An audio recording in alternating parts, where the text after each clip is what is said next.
back home again in Indiana, and it seems that I can see the gleaming and the light still shining bright. It's difficult to convey to you on a television screen the pure size, the awesome hugeness of the scene before us here at the Indianapolis Motor Speedway in Indiana. This is one of the great moments in world sport.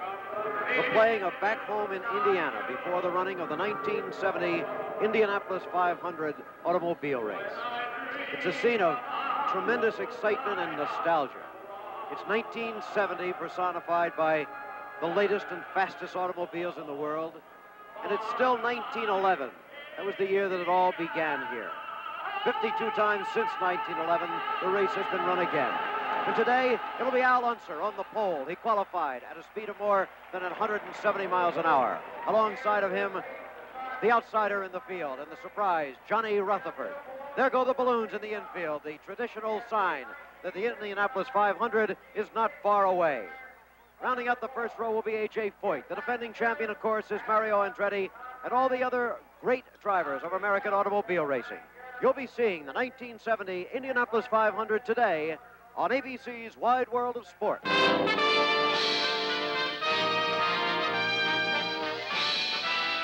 Spanning the globe to bring you the constant variety of sport, the thrill of victory, and the agony of defeat. The human drama of athletic competition.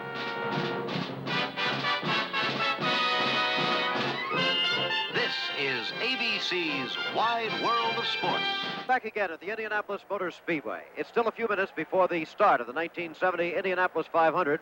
However, there's plenty of activity right now, specifically in the pit area. And standing by down there is our colleague on these ABC Racing telecasts, Chris Economaki, the editor of National Speed Sport News. Chris?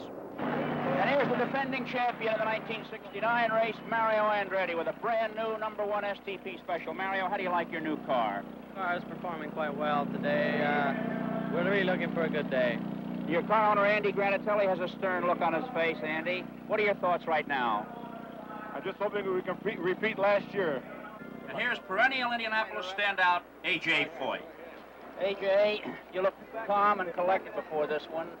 61, 64, 67, and it's 3 years to 1970. Are you concerned about number 4? Well, we're just hoping the day's today. What do you think about it? Well, I think our chance is real good. We probably won't take off and charge it first, and just play it by ear and just see how the race pans out. The biggest factor is today is the weather. But the solid favorite is the driver of car number 2, the Johnny Lightning Special, Al Unser of Albuquerque, winner of the pole position. And another contender is road racing star Mark Donahue. Mark, last year you were a rookie. You won the Rookie of the Year award. What about the 1969 500? What was it that surprised you the most? Well, I think during the month of May last year, I ran a lot of laps, but I never ran really close to anybody. And this year, or rather last year when the race started, I had a whole new ball game to learn. This year, I hope I've learned a little bit of it. I'm sure I haven't learned as much as it can be learned, but I think I'll be a little more familiar with running with these other fellows that are competing in the race. Second place winner the last 2 years is Dan Gurney, and like many others, thinking about winning. Hard luck champion of the 500 is Texan Lloyd Ruby, cheated out of 3 wins. Another Texan is Johnny Rutherford, who holds a front row starting place. Art Pollard, at 42, is the only grandfather in the race, and another of the favorites in this, the 54th running of the Indianapolis 500. Now, back to you, Jim. Thank you very much, Chris. Well, the Indianapolis 500 is very much a story of 1970, but it's also a story of 1911 and of all the years in between. 1911, well, that's when it all began. Seen through the lens of an undercrank camera of the time and on film made brittle and clouded by the passage of 59 years, the cars of 1911 looked almost funny, like a Keystone Cop silent comedy. But they weren't really funny. They were heavy, noisy monsters, mechanical marvels for their time. 40 cars were in that original field. All of them, except one, had riding mechanics, whose principal function in this race was to look back and tell the driver the positions of the cars behind him to warn of overtaking racers. There were plenty of tire problems in that first race. The cars, far from being funny, were dangerous. Compared to today's beauties, they were top-heavy and could easily crush a man. But the man of the hour, the only man without a riding mechanic, was Ray Haroon in a Marmon Wasp. Average speed 74.59 miles per hour. It may only be turnpike speed today, but it was remarkable for its time. And now it's 1912 and a famous incident by a famous racing name, Ralph De Palma, pushing his car home in 1912. In 1913, Peugeot from France was the talk of the speedway with a double overhead cam engine. Jules Gou was the driver, quaffing a pint of champagne on each pit stop and declaring at the end, "Without the good wine, I could never have been the winner." Foreign wins were frequent in the early days. The last pre-World War I winner was a man named Dario Resta. He was the last non-American to win, though, until Jimmy Clark. Here's Resta. The 500 was over for the duration of the war. And during World War I, the track was turned into an airfield. You'll see Captain Eddie Rickenbacker here, who had raced in the 500, had in fact worn the first crash helmet in 1916. Neither he nor the equally famous Barney Oldfield were ever able to win the race, however. Here's Captain Eddie. The 500 resumed in 1919. Foreign cars still were the dominating factor, and the winner of the race, Howie Wilcox, in a Peugeot. In 1920, another familiar name came to victory lane, Gaston Chevrolet, in an American car, a Monroe. Jimmy Murphy had won the French Grand Prix at Le Mans in 1921. In 1922, he brought his Duesenberg car to the Speedway, but powered it with a 32-valve straight-eight engine designed by a young engineer named Harry Miller. Murphy won, beginning a Harry Miller era that would culminate in the development of the Offenhauser engine. These are the Duesenberg brothers. They battled it out with Miller cars for the rest of the 20s. Winning drivers during that period were Peter DiPaolo and Frank Lockhart, George Souders, Louis Meyer, Ray Keach, and Billy Arnold. This is Keach's 29 Duesenberg. When Louis Meyer returned for a second victory in 1933, his car was driven by an engine developed by Harry Miller and Fred Offenhauser from a motorboat power plant. Offenhauser engines are still at the 500 today. When Meyer won again in 36, he became the first three-time Indy winner. Wilbur Shaw won in 37, 39, and 40 to equal Meyer's mark. In 1941, there almost was no race. The morning of the 500, a fire swept through Gasoline Alley, threatening to destroy all of the expensive machinery housed there awaiting the start. Eventually, it was brought under control. And the race was won by Maury Rose, driving in relief of Floyd Davis. This was the last race for 5 years. World War II closed down the Speedway. Grass grew long and paint peeled from the stands in the silence of the great arena. Some thought it might never reopen, and yet its story had really only begun. The modern era of Indy began when Tony Hulman bought the Speedway after World War II. Hulman did things right, expanding, rebuilding the track's facilities. Exotic cars began to appear, like the snarling front-wheel drive Novi, immediately adopted by the racing fans, and the Fagel twin coach with an engine in front and another in the rear. The young Henry Ford was selected to drive the pace car in that year, the first post-World War II race. He drove the original Lincoln Continental. It pulled off the track and the race was underway. The winner would turn out to be George Robeson. As for the Novi, it dropped out early. And the twin coach, in its only appearance, performed very well, but then crashed and never returned. The Novi was a valid concept, but it was dogged by ill luck through the years.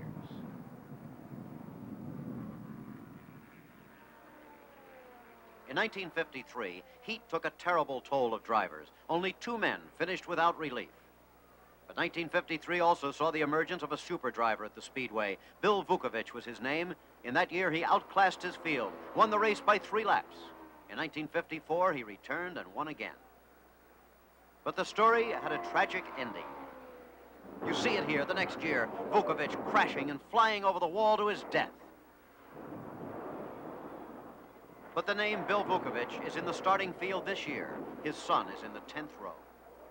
In 1961, Jack Brabham came to the Speedway with a little rear-engine Formula One car, pitifully underpowered, but he finished 9th and started a revolution. 1961, this was the year that there was a wild crash right in front of the main grandstand. This crash from which miraculously all the drivers emerged unscathed. Lots of machinery went to the junkyard, though, and A.J. Foyt won his first Indy 500. The next year was Roger Ward, winning his second. And in 1963, rear engines came from England, the Lotus cars, the challenge of Jimmy Clark. But he was not to win this time, not on the first attempt. Parnelli Jones, in a controversial finish, was the winner, the last man to win from the pole.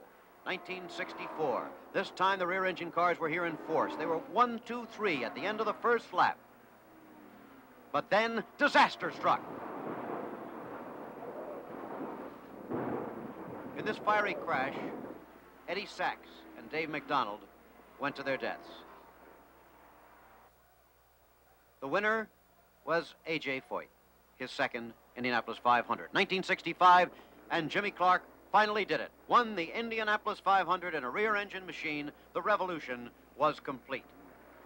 1966, remember this? This was the start of the race, and before they got to the first turn, there was one of the wildest accidents in the history of the Speedway. Again, luck was with the drivers. With wheels flying everywhere, no one, again, suffered serious injury. The winner was Graham Hill, the second foreign victory in a row. Then came Andy Granatelli's turbine car. Parnelli Jones drove the only one in the race in 67, led, but with 3 laps to go, mysteriously just stopped. Granatelli, his brothers and his crew, tremendously disappointed. A.J. Foyt took the lead, and on the last lap, on the last turn, there was a terrible crash. Just when it looked like it was all over, this is what happened. Way back somewhere was Foyt, and people wondered, could he get through? That was Carl Williams hitting the pit wall. And where's Foyt? There he comes, winning the Indianapolis 500, avoiding all that junk machinery out of turn 4. At 1969, last year, finally victory for Granatelli.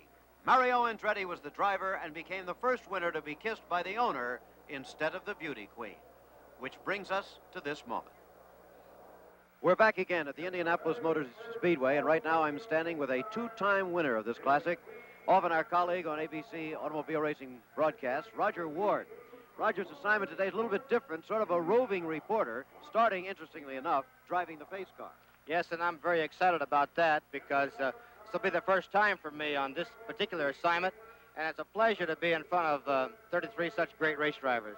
I should think that it would be. What about the race itself and some of the stories you might find for us? Well, I think this year the race is going to be much more competitive than it's been for a long time. Actually, if you sized it up, you'd realize that all 33 cars are using either turbocharged Offenhausers or turbocharged Fords. Well, that's the Offie on the left and the Ford on the right, and you can clearly see the difference between them, I think. Yes, the Offie's a 4-cylinder engine. It's very reliable in the past.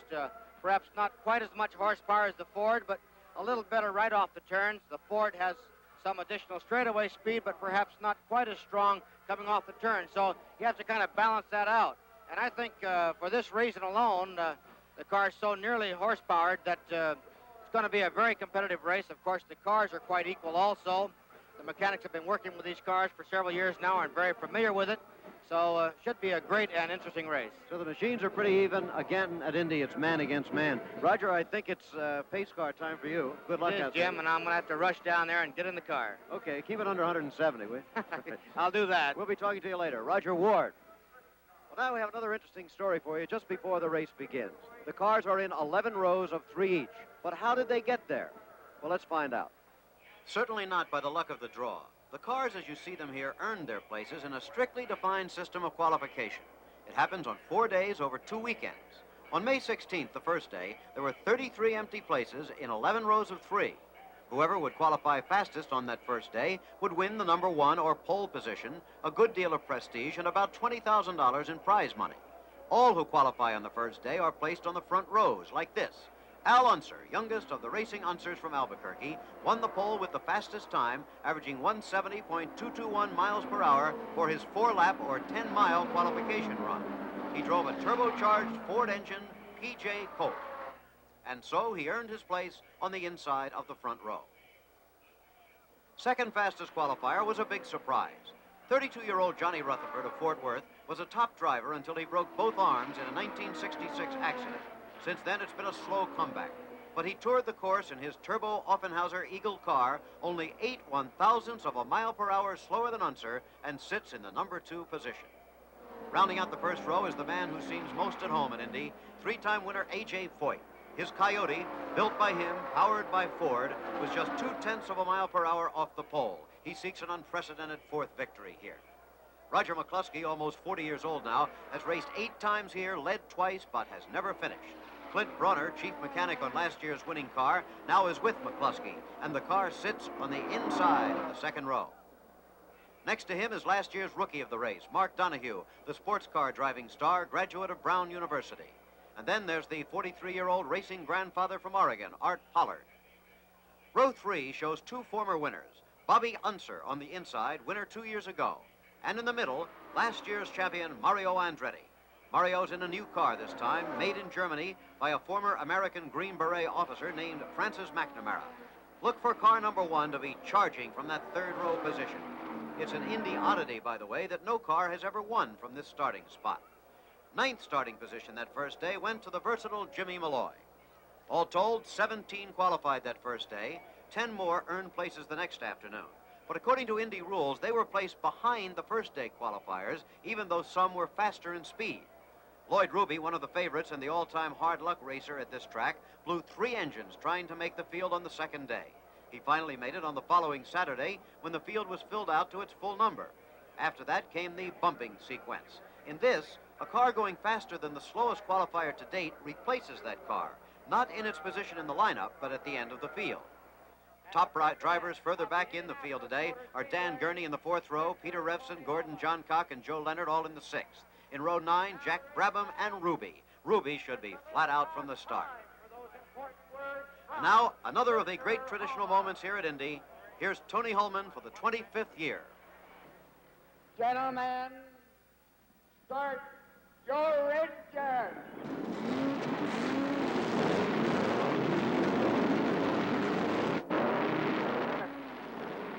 And so the cry of the Indianapolis race car is heard across the land again. 33 cars ready for the start now. There's Andretti, there's Bobby Unser, who won 2 years ago alongside of him. They'll be rolling in just a moment. Our colleague Roger Ward down in the pace car, and we're a little late getting underway, Chris. Well, the rain delayed us for about 25 minutes, and good news here, all 33 engines have fired up. Nobody gets left on the start. Usually that does happen to somebody or other.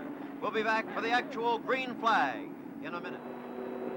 It's just a matter of seconds now until the beginning of the 1970 Indianapolis 500. The cars behind the pace car driven by Roger Ward are on the backstretch. Let's set the field for you in the first rows. On the inside, Al Unser. In the middle, Johnny Rutherford, and on the outside, A.J. Foyt. In the second row, it's McCluskey on the inside, Donahue in the middle, Pollard on the outside. The third row, Bobby Unser on the inside, Andretti in the middle, and Jimmy Malloy on the outside. The rest of the cars strung out behind them. It's interesting to note, Jim, that the first 6 cars are all of different manufacture. Unser being in a Colt, Rutherford in an Eagle, Foyt in a Coyote he built himself, McCluskey in a Scorpion, Mark Donahue in a British-made Lola, and Art Pollard in a King. Okay, well, they're coming out of the 4th turn. The green flag is out in the hand of starter Pat Badan. Looks like we're going to get it this time. Roger Ward pulling off. Look, a car's out of control. It's Jimmy Malloy in the 3rd row who suddenly hit the wall, spun across the track, and Pat Badan has put down the green flag and has the yellow out. This race is being put under a caution flag before it has begun. What in the world could that have been? Jim, I honestly don't know. He had some kind of trouble, but the miraculous aspect of this is that no other car touched him. He hit the outside wall, spun through the field laterally from the outside of the track to the inside of the track, and everyone avoided him.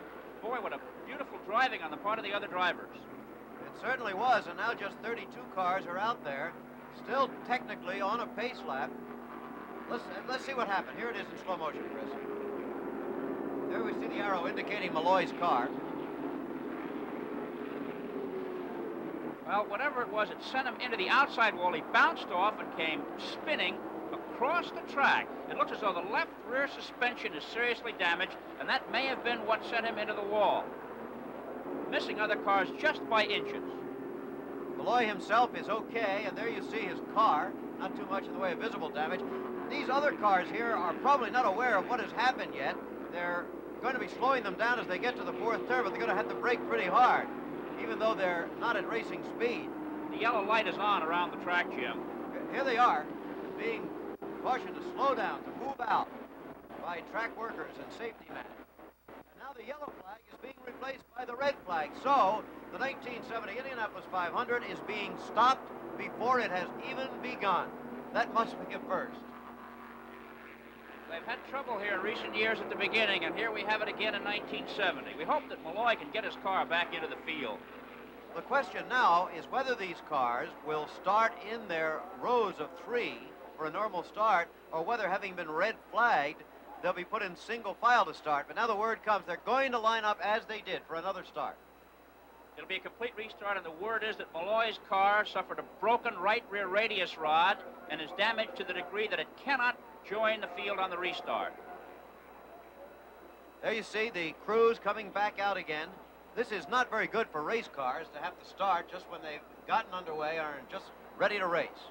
Well, the fuel situation with the Fords is a bit critical. There's Malloy walking back, a very disappointed fellow, but he'll get 33rd place when it's all over. And more than $10,000, and he never ran a lap. Again, we return to the Indianapolis Motor Speedway to again try to get this race started. Not one lap has been run as yet, and already there's been an accident. Only 32 cars will now come to the start. Roger Ward in the pace car, now pulling off the track again. And again, Pat Bedan has the green flag ready. They topped off with fuel, Jim, which pleased the Ford drivers. There's the green flag. They're racing at Indianapolis and into the first turn.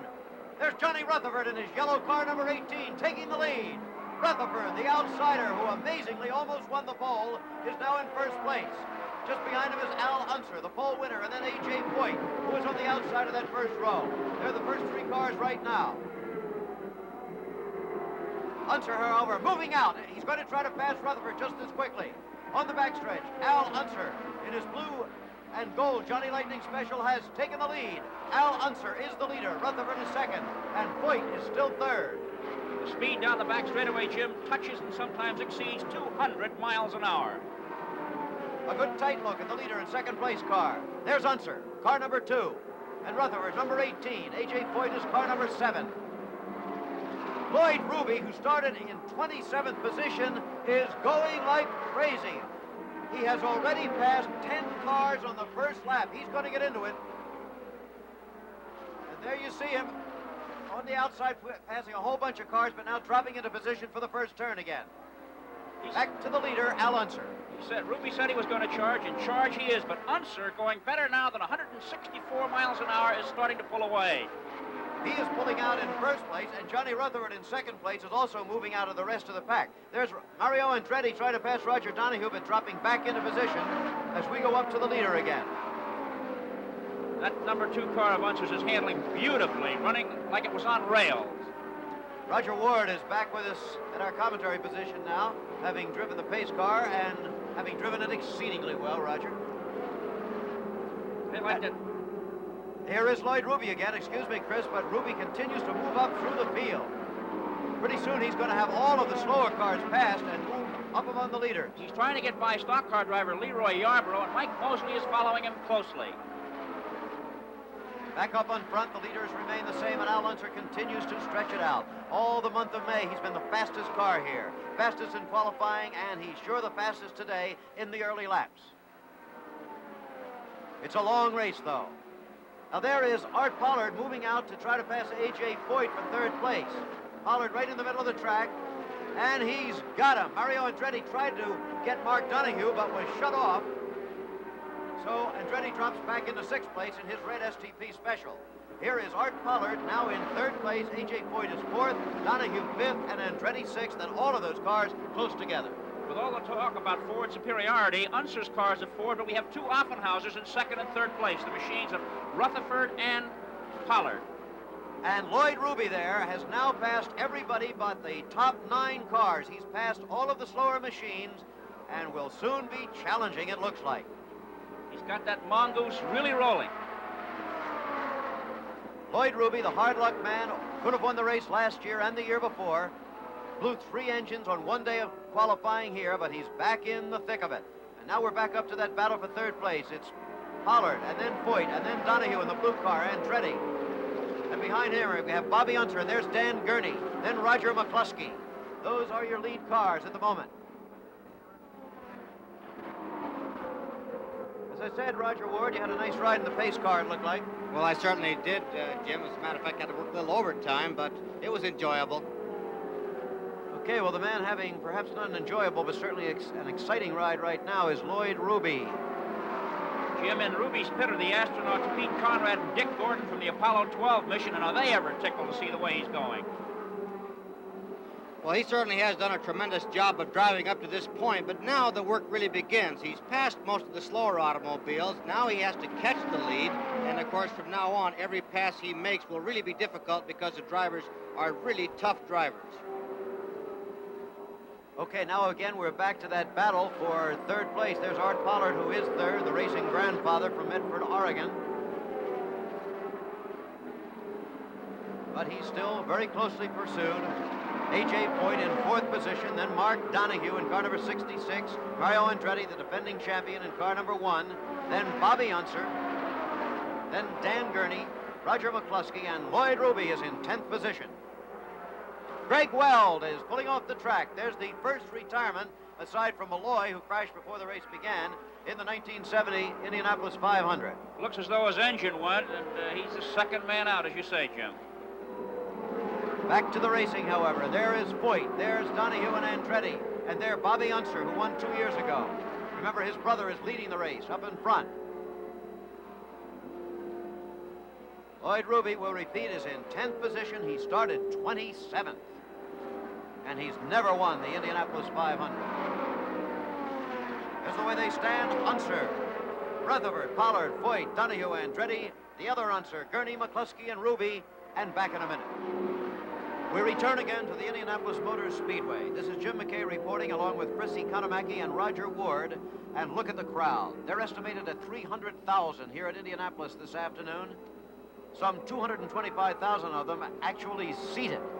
There's Al Unser, who is leading the 1970 Indianapolis 500, stretching it out just a little bit all the time. But here is a car dropping down towards the infield.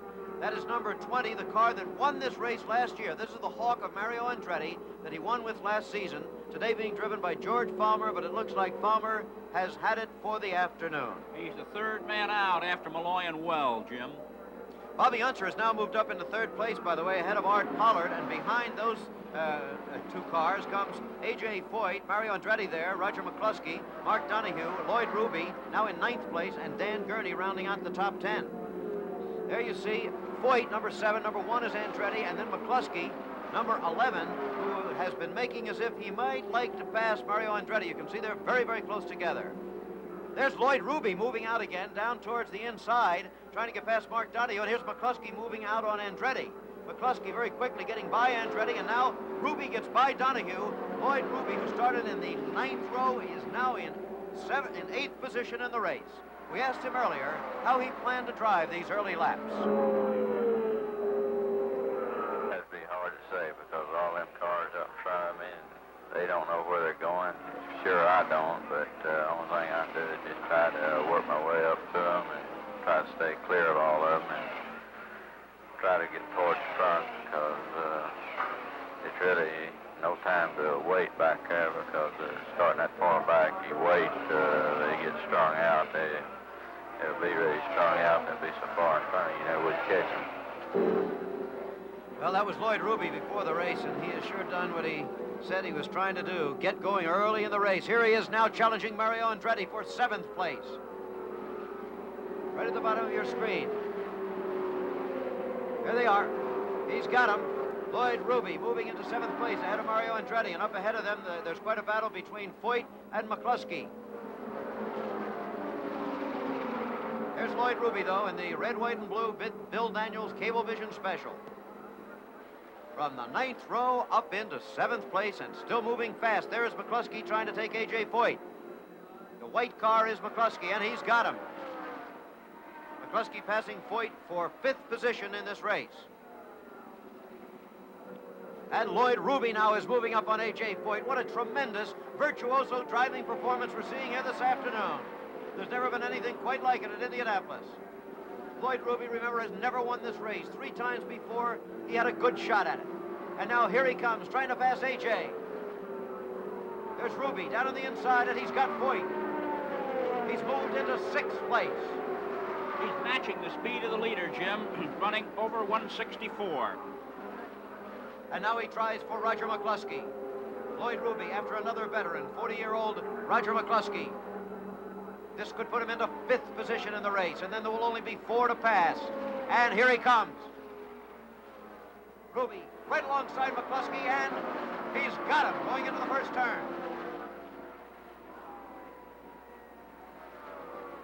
Fantastic story here this afternoon of Lloyd Ruby. Remember, way up in front, Al Unser is still the leader in the race, but you have to stay with a performance like Ruby's putting out here today. Ruby is the man the people are watching, Jim.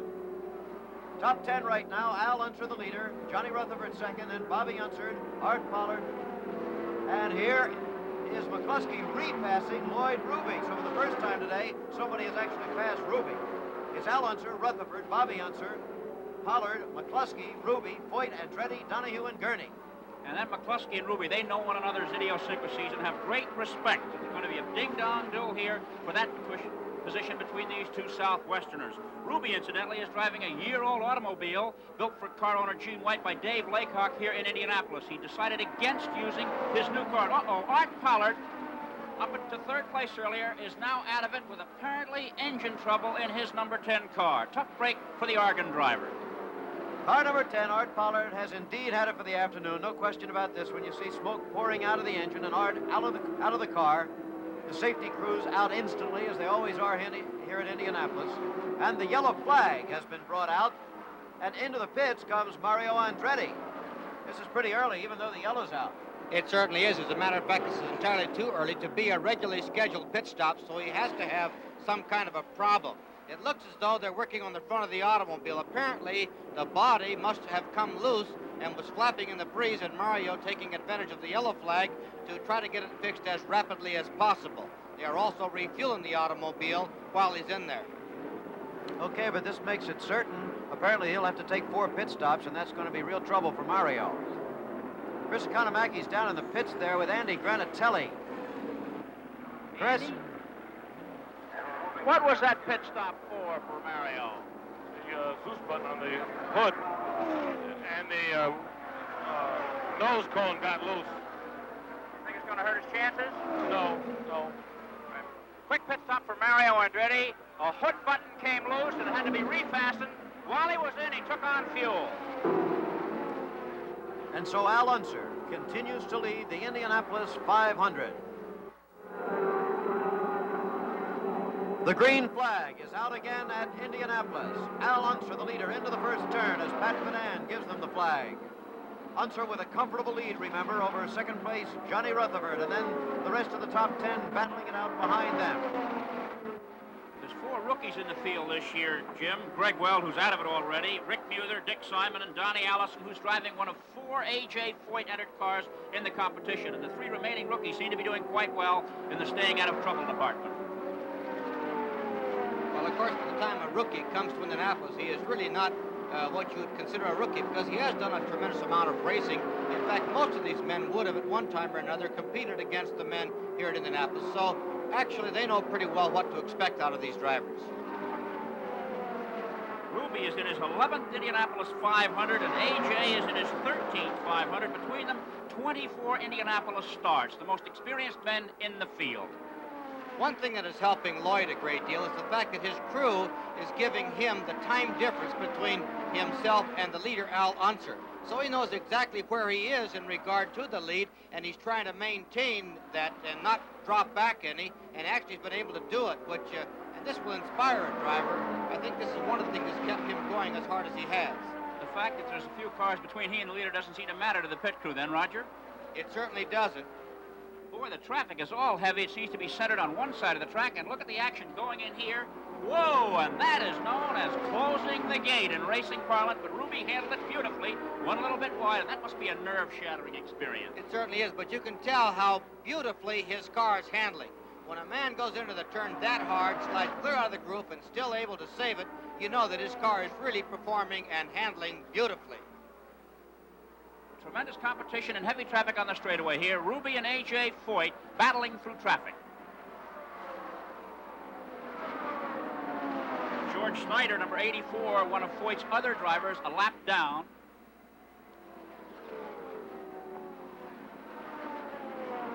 The groove seems to have widened here at Indianapolis thanks to the wider tires. Before, all drivers had to take a rather narrow line entering the turn, but this year they have more latitude, it seems, as you can see by the black streak throughout the corners and onto the straights. I don't recall ever having seen so many cars running so close together as we have right now, and certainly it's tremendous performance on the part of these drivers not to get mixed up and cause some sort of an accident, because everyone is really driving hard. Ruby is getting way down below the white line in the corner, showing how well that car is sticking in the turns. Here's a spectator's eye view, that high wheel fence to protect them should parts fly off a car. Drivers whizzing by the vertical references, making them look as though they're going even faster. Now, here's Jim McKay with Art Pollard. Art, that's too bad just when you were running so well. What happened to the car? I think we blew a piston, Jim. It vibrated pretty badly and started missing and then smoked out the turbocharger, out the exhaust, so that's a pretty good indication I blew a piston. No symptoms of it before that, though, huh? No, the car was running pretty fair. Had a slight handling problem. It was understeering considerably in the number 3 and 4 turns, and that was the only thing that was bothering me. Other than that, I think it was going to settle down and be pretty good. And Unser continues to lead with Johnny Rutherford second. His speed cut now to 162 plus miles an hour because of the yellow flag. He's still running, however, 164, but all eyes are centered on the battle for third between Lloyd Ruby and A.J. Foyt. A tremendous duel between these two drivers from the Lone Star State. In traffic on the corner, but never letting up on the accelerator pedal. Ruby, number 25, Foyt the Sheridan Thompson Special, number 7.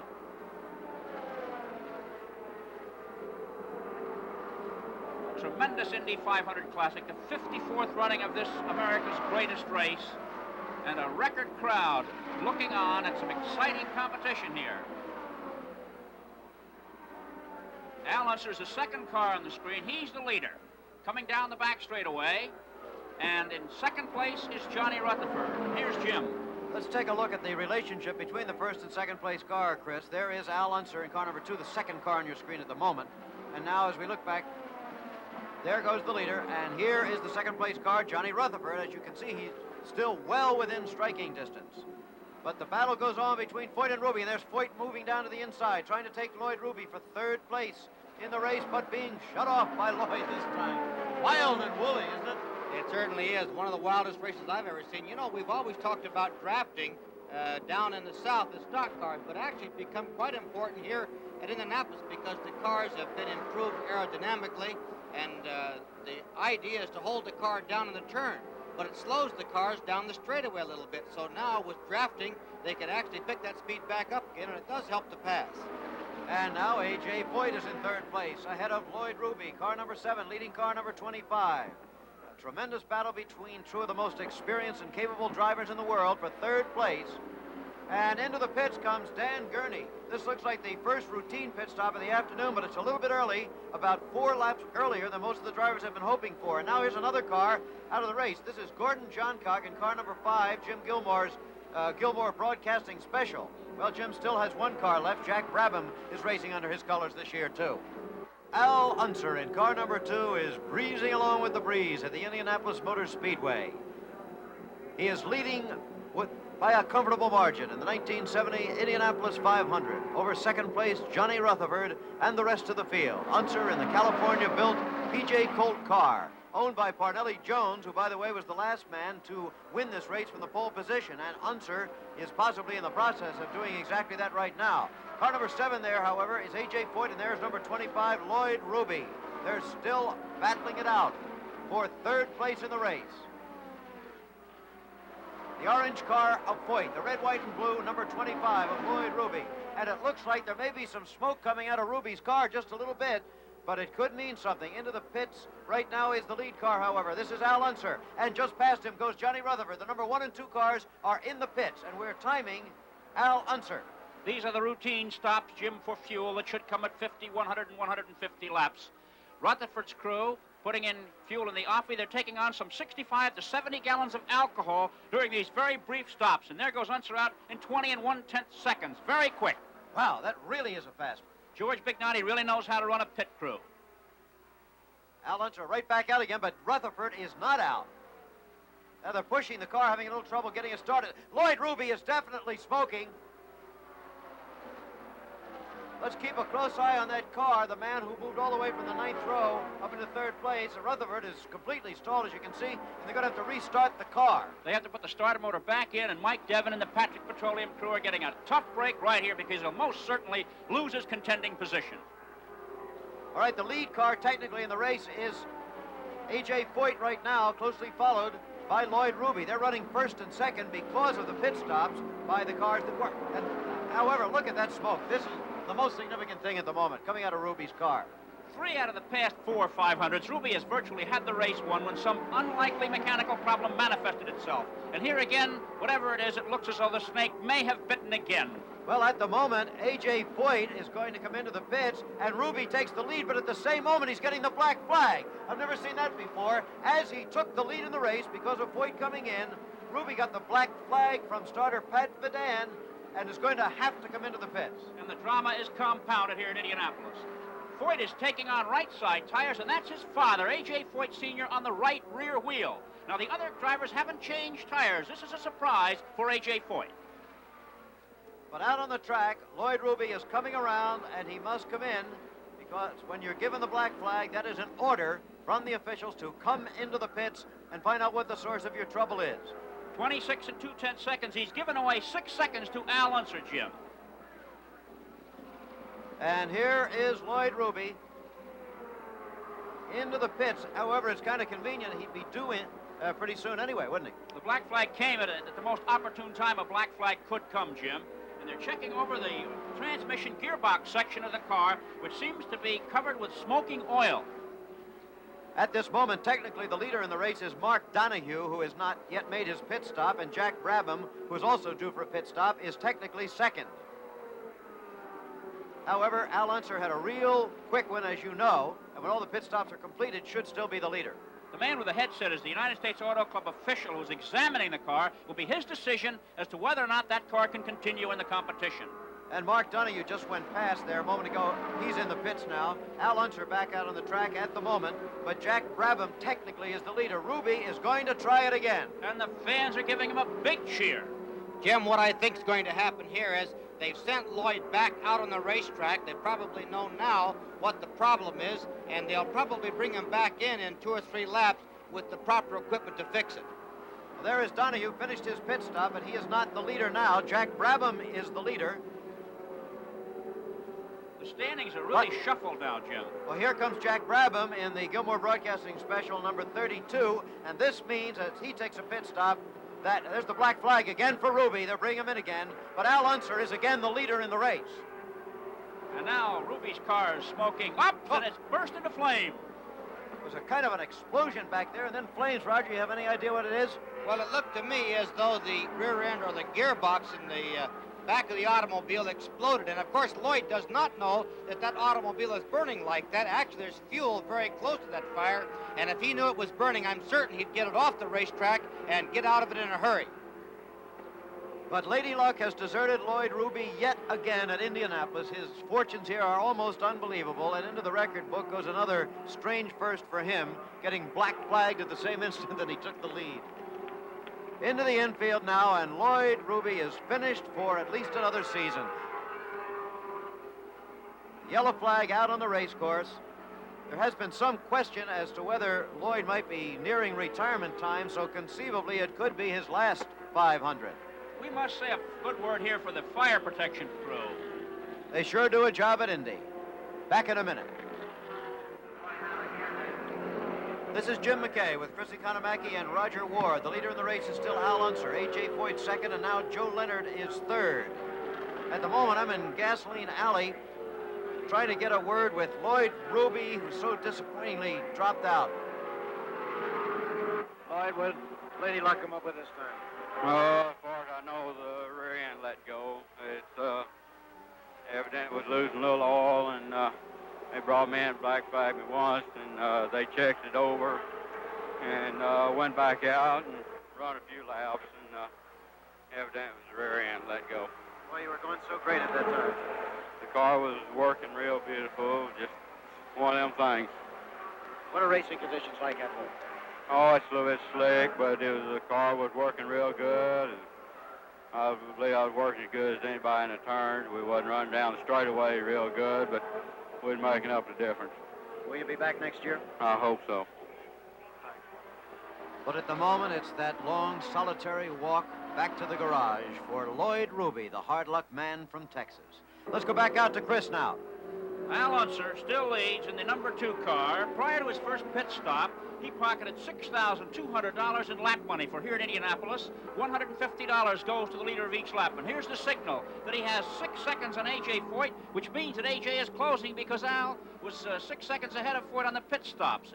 A.J. stop being 6 seconds longer than Unser's. And here is the second place driver, A.J. Foyt. Remember, trying for an unprecedented 4th Indianapolis 500 victory. And now Roger McCluskey, that new number 11 Scorpion, is in the pits, and this is an unscheduled stop. That means the Tucson, Arizona driver has some trouble with the car. And the competition continues on the racetrack.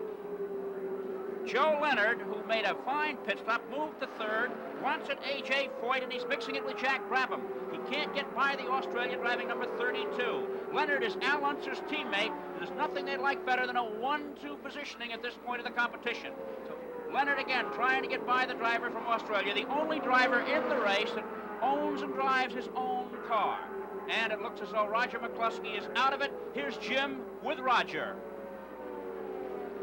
Too bad, Roger. What happened? I broke the left lower control arm on the left rear wheel and let the wheel toe in. It couldn't, it wouldn't track right. At first, I thought I had a flat. I was coming off a 4, and it was coming off with the back end out, and I thought maybe I had a leaker. Maybe I'd run over something and punctured it. But I came in and got a new right rear, but that wasn't it. Well, this machinery can be awfully frustrating, can it? Sure can. Every year it seems to be something. How are the racing conditions out there, Roger? Not too bad. It's a little greasy up on the north end, up through 3, and the wind up there bothers you a little, but other than that, really, it's pretty good shape. It's beautiful weather. And Joe Leonard is out of the competition, coasting to a stop in his number 15, Johnny Lightning Special, and this puts Mark Donahue in 3rd place. Boy, that McCluskey has had it tough. 8 and now 9 starts in Indianapolis without finishing. Mario Andretti in the number 1 car. Bobby Unser and Mike Mosley battling now for 4th place, and Joe Leonard is out of it. And the competition here is keen. Car owner Bob Wilkie, who owns both Unser and Mosley's car, must be chewing his fingernails, Roger. Well, I'm certain that he is. Of course, he would like to have his cars running well and up towards the front, but he'd rather they weren't battling each other, because one little slip by either driver could put them both out. Seesaw competition here between these top drivers. Unser, who won the race in 1968, his brother is leading. Brother act in this Indianapolis 500. The boys are doing very well. And last year's winner is right behind the 68 winner as they come down the straightaway. And here the drafting comes into play. Does more than one car affect drafting, Roger? Yes, it certainly would. You get 2 or 3 cars together, and of course it helps the 3rd car more than it would any other, but it is important now here at Indianapolis. So it's Bobby Unser in the number 3 car, Mario Andretti number 1, and Mike Mosley in number 3, fighting, remember, for 4th place. Mosley number 9, rather. Unser the leader in car number 2. A.J. Foyt second in car number 7. And Mosley is moved by Mario Andretti. The number 9 car overhauls the number 1 car to move up a notch and challenge Bobby Unser in the number 3 car, his teammate. Now, Al Unser, the leader, moves in behind Mario Andretti. He's that far ahead of the field now and wants to put a lap on these charging competitors. And now, Mike Mosley overhauls the 1968 winner, Bobby Unser, going by on the inside. And Al Unser has put a lap on Mario Andretti. Roger, very little passing on the outside this year. Well, they really can't pass too much on the outside most of the cars will come down the straightaway, then move to the inside and try to make their pass at the end of the straightaways. And most of the time they would be on the inside. The passing seems to be quicker and cleaner this year than in years past. It's always been racing for a long time. Here we go now. Al Unser trying to get by his brother and can't quite get the job done this time. You think he handles him with kid gloves, Roger? Well, he probably does. Of course, I think it would be a great feather in his cap to get him lapped, but part of the problem is that the other automobiles around are causing these cars to move around on the straightaway, and of course, Al wants to get a good, clean shot. He's got a pretty good lead, and he doesn't want to louse anything up by getting into trouble. And Bobby Unser there goes by Mike Mosley. What a seesaw duel these two boys are putting on. Unser, a seasoned veteran, and Mosley, one of the younger drivers in the Indianapolis 500. Number 3, Bobby Unser. Number 9, Mike Mosley. And the leader, Al Unser, the number 2 car, trying to find racing room to put a lap on him, knowing that A.J. Foyt is coming from behind. And now Mario Andretti goes to the pits. Remember, his first pit stop was unscheduled and early, so this one would be a routine stop as he comes into the Andy Granatelli pits. And it looks as though he's going to take on a tire. Yes, a right rear. A.J. Foyt was the only other contender to change tires, and now Mario is taking on a right rear. This is a brand new car built in Germany for this year's race, and it really is not doing as well as they'd hoped. They expect him to be in front. And now Al Unser puts a lap on Mike Mosley. It gets a little bit of breathing room and comes up behind his brother. 25 seconds in the pit, and they only have the wheel off. This is going to cost Mario a lot of time. And now Al Unser puts the pass to good use, gets ahead of Bobby Unser, and starts to open up the ground on this 2.5-mile speedway. Al Unser has dominated this competition since Pat Badan's green flag, losing the lead only when he stopped for gas. He's humming beautifully. One thing that I've been checking is A.J. Foyt continues to stay about 7 seconds behind Al Unser, so actually he's maintaining just that distance, and probably this is what he's planned. And Mario Andretti goes back into the competition just about 1 minute behind a very costly stop. He's got some kind of a problem on that car. And Bobby goes back around Mike Mosley. Boy, what a race these two fellas are putting on. And Jim McKay is down in the pits with Joe Leonard. Joe, sorry to see you with such a short working day today. What happened? Well, actually, Jim, I think in checking with the mechanics, that the little Johnny Lightning 500 car actually dropped the magneto. First, I thought it was a turbocharger because I noticed a couple of sparks, but as if somebody turned the key off, it just died on turn 2. We planned if everything broke right, I could get up and be following Al, and we just made it shortly before the mishap. You passed an awful lot of cars to get there. Did you have any adventures on the way? Yes, I had a couple. They were quite thrilling. Down the front stretch, I don't know if you noticed, Jim, but there was one point there was about 8 of us all lined up, and we were all braking to get draft. And fortunately, our car was really handling beautiful, and I got a good, what we call a slingshot off the corner, and I sailed right up through the middle of him and come out in the lead down the backstretch. And I really had to chuckle. Usually you don't laugh because you talk to yourself all during the day. Were you laughing in the race car, really? Well, I actually chuckled, you know, in my mind. Actually, I don't think my face actually expressed it, but I says, oh, watch this. And then pretty soon I was fourth or third the next time the board came out. And it's Mario Andretti back in the pits again, and this really takes him out of total contention in this year's 500. And A.J. Foyt about to lap Johnny Rutherford. The bad pit stop where Rutherford's car stalled has left him now a lap behind, upset his rhythm. For a while he was second and challenging for the lead. Okay, Chris, Joe Leonard, a man with a pretty good sense of humor, even though he's dropped out of the race, wasn't he? Sort of a comedian. A.J. Foyt has lapped Johnny Rutherford. Rutherford, who sat in second position at the start of the race. There's one of Foyt's other cars, number 84, driven by George Snyder in the pits. I think we could have a problem right here because actually George Snyder has moved partially into A.J. Foyt's pit, and A.J. is scheduled to come in this time around. So A.J. may have some problems and not be able to stop. Here's the leader into the pits for his second scheduled pit stop, and we have a clock on that. A.J. coming in now. Here's the problem. He's got to go by. He's got to go by. He has to pass up his pit, losing valuable time. That'll really cost A.J. And this is the cushion that Al Unser needs. He's got some comfort now. You saw Al Unser was out again in 21 and 1/10 seconds. He's getting fabulous pit stops today. This is a real tough break for A.J. Foyt because if he'd been able to make that pit stop at a proper time, he would still be in contention. Looks like Mel Kenyon is out of his car. We're going to have a driver change. Roger McCluskey is going to take over for Kenyon. And now here's AJ back into the pit. This time the pit is clear and ready for him. But the damage has been done, time-wise. It just is not meant to be, I guess, for AJ to become the 4-time winner. He was geared for it. He's done a great job. He put 4 cars in the race, built this car, and sold and serviced the Ford engine used by most of the other competitors in this contest. And at the moment, Al Unser's car taking back the lead and just breezing along so beautifully. There's been no problem of any kind as far as anybody can see with that machine this afternoon. The seconds ticking away, though, on AJ, and here he is coming out again. 28 and 1/10 seconds. And he ran over the jack, Jim. The jack was left in the way of the right rear wheel. It picked it up and bounced it behind him, but apparently did no damage. Al Unser out on the racetrack, still going beautifully, just fine, no problems.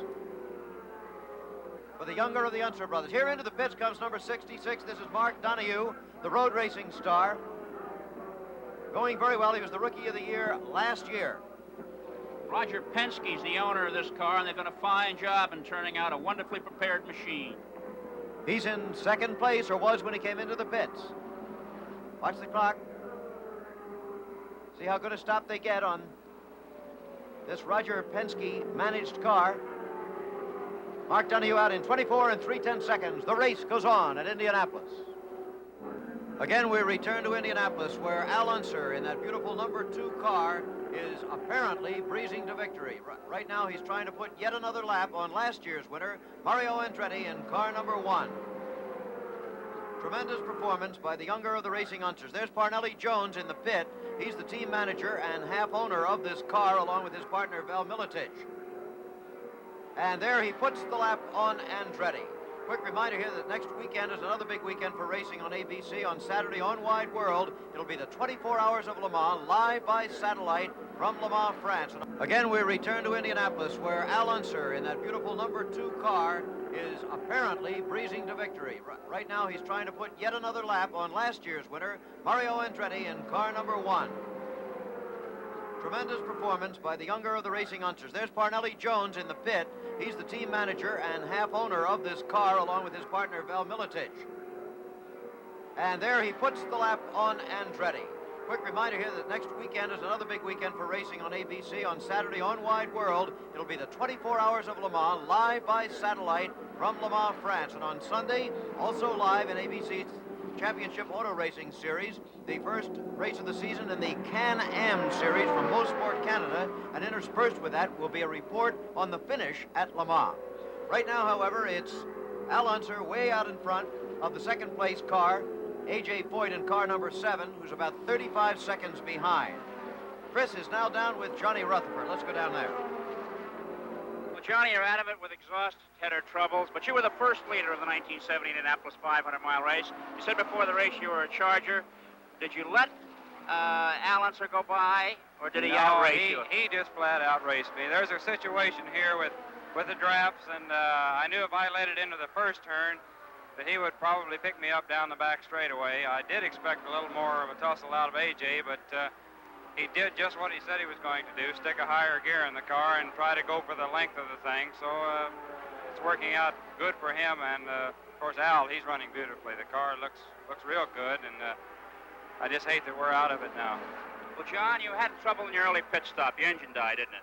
Yes, we had, the clutch wasn't disengaging properly, and when I tried to put it in gear, it repelled and didn't want to go in gear. I pumped the clutch up as hard as I could. They rolled me as fast as they could, and I jammed it in gear, and as a result, when they two made it up, and I just eased the clutch a little bit, it died, grabbed and killed the engine, and we had to back up, restart, and that would have hurt us all day. That plus every stop was the same way. The clutch just wouldn't work. There's trouble in the third turn. That's Roger McCluskey driving in relief of Mel Kenyon into the wall. And this could be real trouble. Ronnie Bucknam getting into it. Bucknam in car number 19, closest to you. McCluskey getting out of the car, and Sam Sessions just gets around McCluskey. But the other cars are still coming. The yellow light is on. Yellow flag has been put out. But the fuel is running down the track, and here are other cars coming through it. The alert fire department department in Indianapolis, as always, right on the scene. And they're in a dangerous place right now. There's Dallenbach. Wally Dallenbach skidding, and Jack Brabham in car number 32. The cars haven't slowed down quite enough yet after seeing the yellow flag, and they're being waved down, flagged down to slow it down.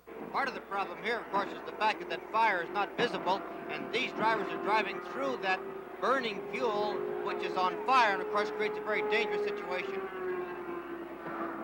Interestingly, Roger McCluskey told me earlier, after he got out of his own car, that it was a little greasy up around the third turn. Then he took over from Mel Kenyon, and that's right where he spun. One of the problems, of course, is the fact that he went out there with a full load of fuel, and so he actually had about 60 or 70 gallons of fuel. Now, that arrow shows you where this thing started. He's already sideways. Coming up into the wall is Roger McCluskey. He hits the wall, and right there, he's on fire. Ronnie Bucknam sideways, down below. It appears that a right rear wheel broke on McCluskey's car, causing the accident. Slides on down the wall, and the car is already on fire.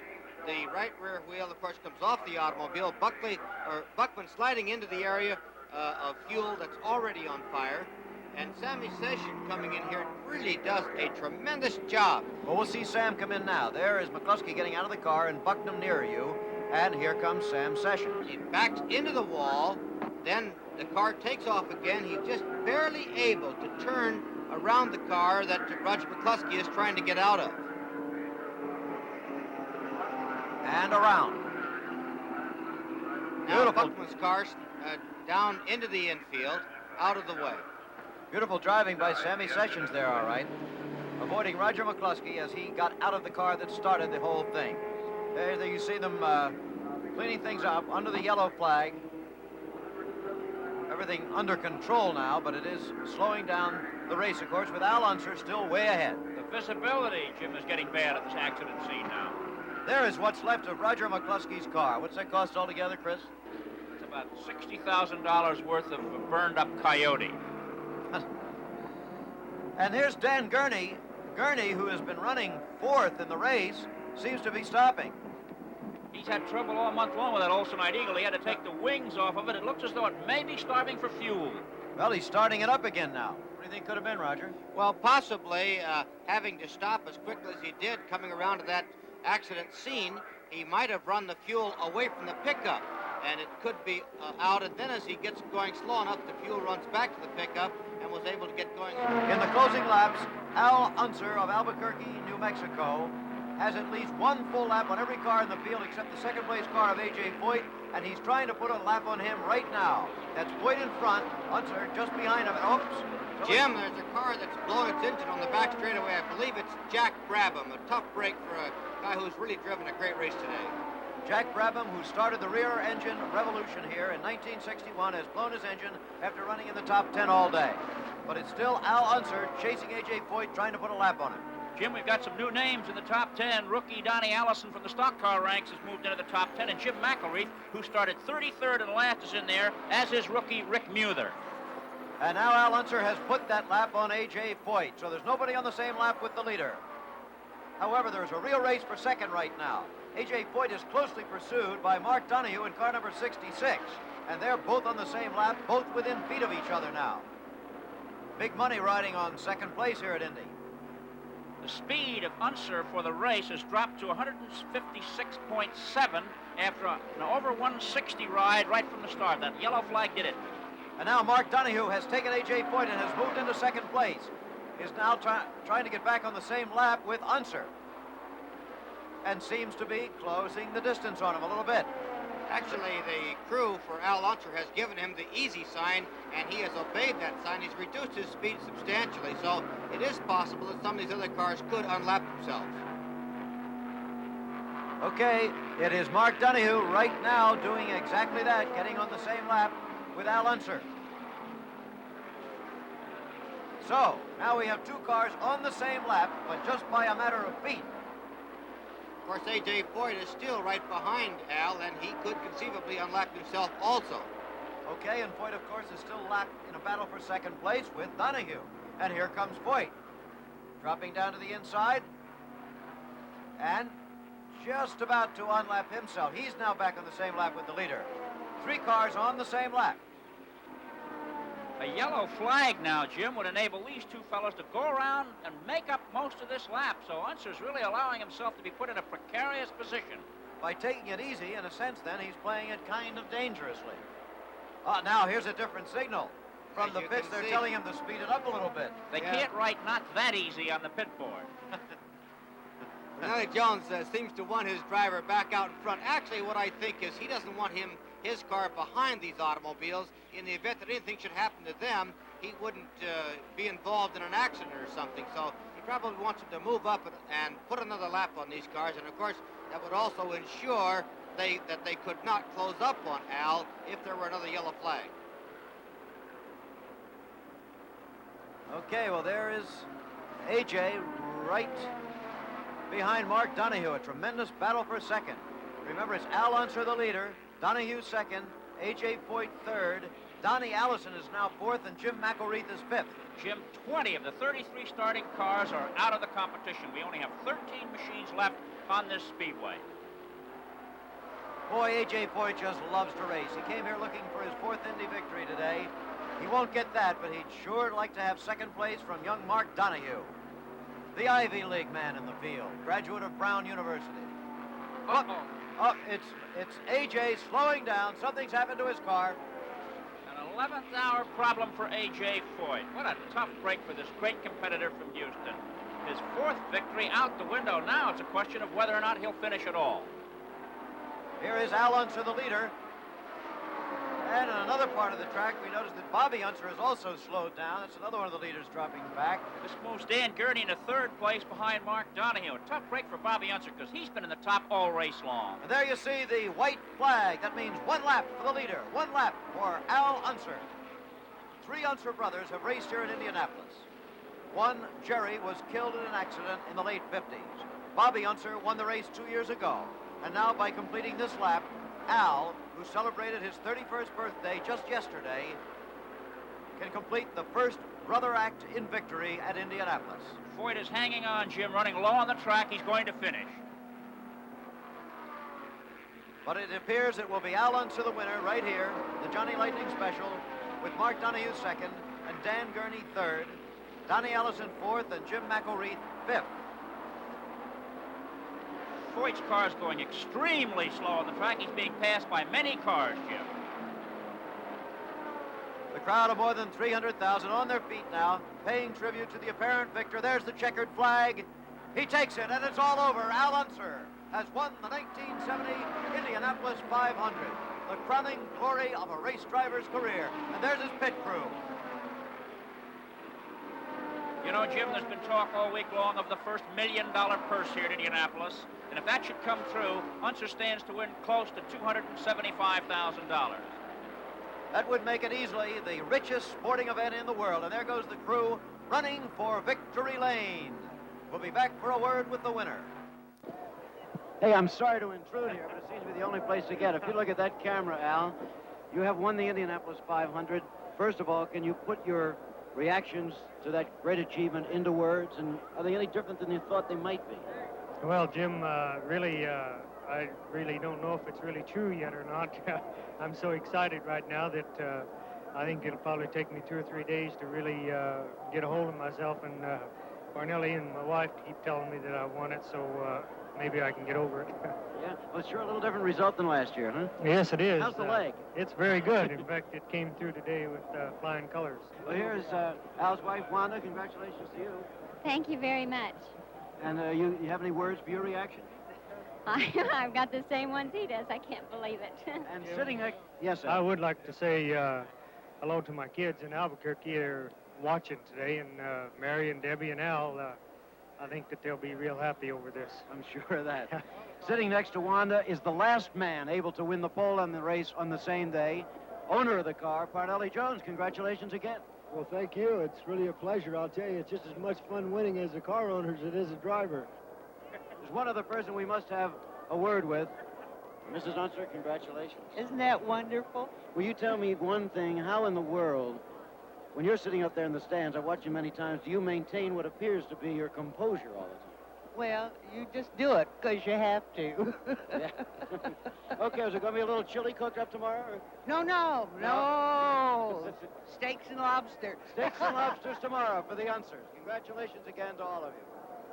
And now here are the final official results. Al Unser, the winner, of course. Second place goes to Mark Donahue. Third, Dan Gurney. Fourth, Donnie Allison. And fifth, Jim McElreath. So it was at Indianapolis on Memorial Day. Racing is a sport of excitement, but also of danger. And since last Saturday, the sport has lost one of its finest drivers and most decent personalities. Bruce McLaren of New Zealand, age 32, was killed while testing a car at the Goodwood track in England. He was one of the very best in several areas. As a Formula One driver, I particularly remember him winning a classic race from Phil Hill in the streets of Monte Carlo. In 1966, he teamed with Chris Amon to win the 24 Hours of Le Mans for Henry Ford. And most recently, he and teammate Dennis Holm, driving McLaren cars, have dominated the Can-Am Sports Car Series to the almost total exclusion of everyone else. When Timmy Mayer, a young teammate of Bruce's, was killed a few years ago, it was McLaren who said, "Life is not only a matter of years. Timmy lived more in his short span than other men do in 70 or 80 years." So it was with Bruce McLaren himself. Still, he will be mourned and missed terribly in the motorsport. The executive producer of ABC's Wide World of Sports is Roone Arledge. Coordinating producer, Jim Spence. The Indianapolis 500 produced by Ned Steckel and directed by Larry Camp. Our associate producers were Bryce Wiseman and Dennis Lewin, and our associate director, Don Ohlmeyer. The technical director was Vern Hendrickson. For now, this is Jim McKay, along with Chris Economaki and Roger Ward, saying so long from Indianapolis, with a reminder to be with us next Saturday on ABC's Wide World of Sports for our exclusive live coverage by satellite of the Le Mans, France 24-hour Grand Prix of Endurance, the World Invitational High Diving Championship, also live from Montreal, along with a preview of the upcoming U.S. Open Golf Championships. Air travel arrangements made through and promotional consideration furnished by TWA, the sportsman's airline. Whether you're a sports spectator or participant, TWA is your kind of airline. We go where the action is. Today's program was pre-recorded.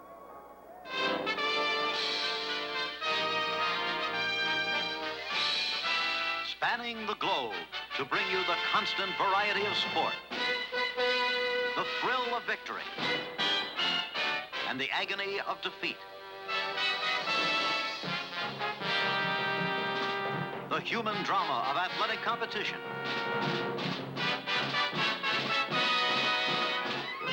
This has been ABC's Wide World of Sports.